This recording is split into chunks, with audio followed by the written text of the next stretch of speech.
La République démocratique du Congo ne cédera aucune portion de la terre aux forces terroristes et négatives, quel que soit le temps que ça prendra. Le peuple congolais et les forces armées congolaises en sortiront vainqueurs, déclaration de Jean-Pierre Bemba Gombo.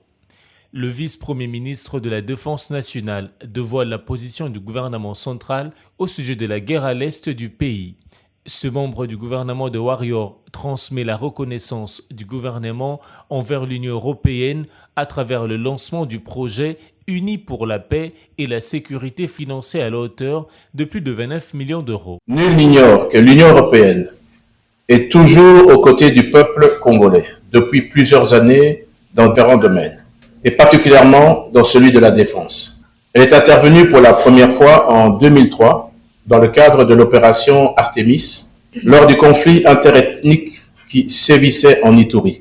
Et son apport avait permis de stopper les massacres dans cette partie de la République démocratique du Congo. Cette intervention était suivie avec le déploiement en 2006 de l'UEFOR à Kinshasa pendant la période de transition. Dans le même élan, l'Union européenne s'est engagée à soutenir la réforme du secteur de la sécurité, lancée par notre gouvernement, en tant que partenaire privilégié. Actifs dans ce secteur en témoignent les missions et programmes successifs, tels que l'USEC, qui nous a permis de poser le jalon du recensement biométrique et la gestion informatisée des effectifs de FARDC, Progress, qui nous a facilité d'avoir un bâtiment administratif, hôtel de la défense, et aujourd'hui, le programme UPS, Unis pour la paix et la sécurité. Dans l'entretemps, il existe plusieurs comptes fictifs créés par le régime de Kigali avec comme objectif de faire la propagande du groupe terroriste M23. Cette armée numérique rwandaise est destinée à désinformer les Congolais et à faire l'apologie de la haine tribale pour concrétiser le plan de balkanisation de la République démocratique du Congo. Je m'appelle Patrick Mbayo Michel, je suis responsable informatique au CPG. Vous savez, il faut partir des origines. Il y a eu d'abord la guerre traditionnelle avec des armes létales et non létales. On est passé à la guerre médiatique et nos adversaires, en l'occurrence le Rwanda, ils ont commencé la guerre numérique et nous avons suivi sur ce terrain-là. Mais pour eux, c'est un malheur parce que nous avons pu changer le camp de la peur en nous armant de notre expertise et en nous faisant assister par des organisations expertes en cybercriminalité. Grâce aux faux comptes qu'ils utilisent sur les réseaux sociaux et autres plateformes, ainsi qu'aux adresses IP liées à ces comptes, nous avons pu remonter et géolocaliser avec l'aide de nos amis de cybercriminalité, ceux spécialisés en cybercriminalité, nous avons pu remonter et géolocaliser tous ces comptes-là pour la plupart au Rwanda, entre Kigali, Rubavu et Gisenyi, et certains en dehors du continent africain, en Europe et sur le continent américain.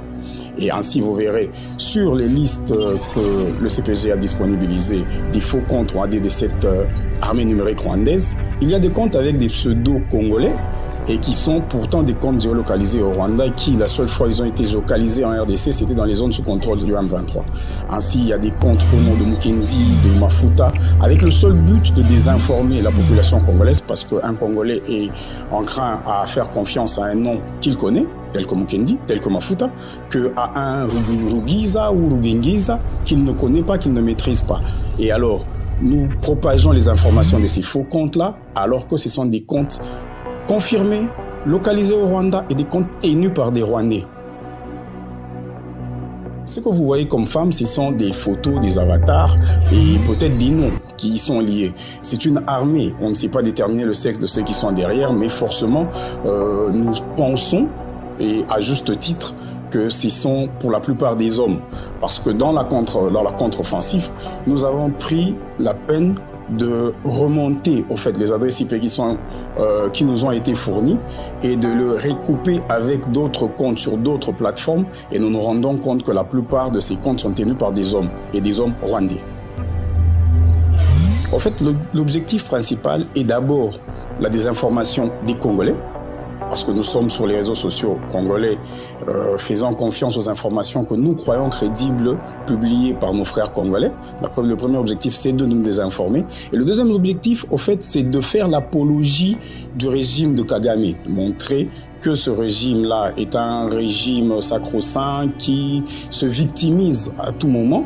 Et c'est le but de ces comptes-là par rapport à la communauté internationale, de toujours montrer que le régime de Kagame est victime et que le régime de Kagame doit être aidé et soutenu par la communauté internationale au détriment des vraies victimes.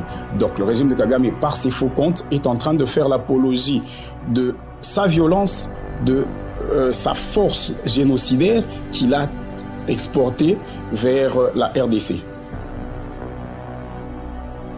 Par rapport au massacre de la minorité Tutsi, nous avions consacré tout un mois de recherche à ce niveau-là et nos conclusions sont sans appel. Déjà, les massacres de la minorité Tutsi, ils n'ont jamais pu les documenter, mis à part le génocide qu'eux-mêmes ont perpétré sur leur sol. Sur le sol congolais, ils n'ont jamais pu documenter le massacre de la minorité Tutsi. Et il y a des éléments que le CPG a mis à disposition du public où les membres de cette même minorité se désengagent, se dédouanent totalement des affirmations de ces faux comptes tenus par le gouvernement rwandais. Alors c'est dire que c'est encore une fois une campagne de totale désinformation et qui vise à justifier leur sale besogne sur... Certaines sources reviennent sur les lourdes pertes infligées à l'ennemi par le jeune résistant appelé Wazalendo. Il en ressort un bon nombre important de villages sont sous contrôle de ce jeune patriote, en l'occurrence de villages Rukechi, Rushovu, Kionga, Kiyenje, Maore, Marangara. Après l'ultimatum lancé par le jeune résistant patriote et la société civile du territoire de Rutshuru aux troupes de la communauté des États de l'Afrique de l'Est, le collectif de victimes de l'agression rwandaise donne 48 heures à ce troupe de quitter le sol congolais si elles n'interviennent pas contre le rebelle du M23.